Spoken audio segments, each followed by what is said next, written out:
কুসুমের report delivery স্লিপে গাঙ্গুলি হাউসের ঠিকানা দেওয়াতেই এবার ঘটলো এক বিপত্তি। হ্যাঁ বন্ধুরা, ভিডিওটা লাইক দিয়ে দেখতে থাকুন। যে মুহূর্তে কিনা দীপালি কুসুমকে হসপিটালে নিয়ে যায়, তাও আবার গাঙ্গুলি বাড়ির পূর্বে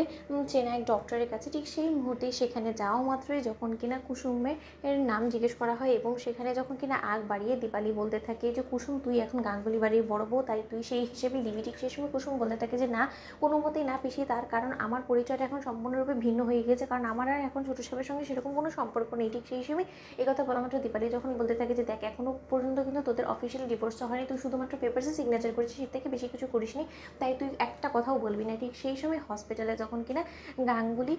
পরিবারের নামের সঙ্গে যুক্ত করে যখন কিনা কুসুম আয়ুষ্মান গাঙ্গুলি লেখা হয় পেশেন্টের নাম, এবং তার পর মুহূর্তে যখন কিনা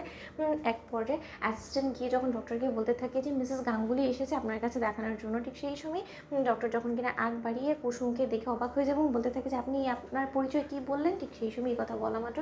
আর কুসুম যখন বলতে থাকে যে আমার নাম কুসুম আয়ুষ্মান গাঙ্গুলি, ঠিক সেই সময় এই কথা বলা মাত্র ডক্টর বলতে থাকে যে তার মানে আপনি গাঙ্গুলি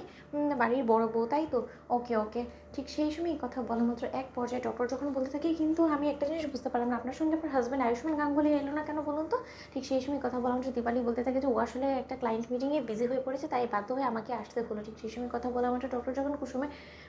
সমস্ত কিছু চেক আপ করা মাত্রই যখন কুসুমকে বলতে থাকে যে দেখো, এখন আমি আপাতত প্রাথমিক চিকিৎসা করলাম, আমার মনে হয় না যে আর খুব একটা বেশি অসুবিধা হওয়ার কথা, কিন্তু তোমার সিমটমস যা কিছু তোমার মুখ থেকে শুনতে পেলাম ততটুকু তো আমার এতটুকু মনে হচ্ছে যে আমি কনফার্ম হয়ে তোমাকে বলতে পারি যে তুমি কনসিভ করছো, কিন্তু তার শর্ত আমরা সম্পূর্ণরূপে কনফার্ম হওয়ার জন্য আমি কিছু টেস্ট লিখে দিচ্ছি তোমাকে, সেই সমস্ত টেস্টগুলো করে ফেলো এবং তার পরবর্তীতে পরশু হয়তো বা তোমার সেই টেস্ট রিপোর্টসগুলো চলে আসবে। ঠিক সেই সময় এই কথা বলা মাত্র কুসুম যখন কিনা টেস্ট সেকশনে যায় এবং সমস্ত টেস্ট কমপ্লিট করা মাত্রই যখন কিনা ডেলিভারি করার জন্য সেই টেস্ট রিপোর্টের অ্যাড্রেস চাওয়া হয়, ঠিক সেই সময় দীপালি যখন কিনা মাতবুড়ি করে এক পর্যায়ে গাঙ্গুলি হাউসে অ্যাড্রেস দিয়ে বসে, ঠিক তার পর মুহূর্তেই যখন কুসুম বাড়িতে ফিরে আসে তখনই কুসুম বলতে থাকে যে পিসি সর্বনাশ হয়ে গিয়েছে, আমরা যে টেস্ট রিপোর্ট ডেলিভারি করার জন্য যে অ্যাড্রেস এসেছে সেটা তো গাঙ্গুলি হাউসের, এবার যদি গাঙ্গুলি হাউসে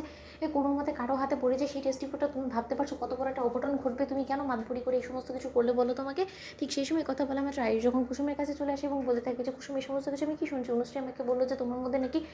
অন্তঃসত্ত্বা হওয়ার সেই সমস্ত সিমটমস দেখতে পেয়েছে, অনুশ্রী যেমনটা কিনা হয়েছিল ওর কনসিভ করেছিল যখন, ঠিক সেই সমস্ত সিমটমসই নাকি তোমার মধ্যে দেখা দিয়েছে, তুমি আমাকে সত্যি করে বলো তুমি কি কোনো মতে কনসিভ করেছো? যদি এটা বাস্তবে পরিণত হয় কুসুম, তাহলে আমার থেকে খারাপ কিন্তু কেউ হবে না, তুমি কিন্তু কোনো মতে আমার সন্তানকে আমার কাছ থেকে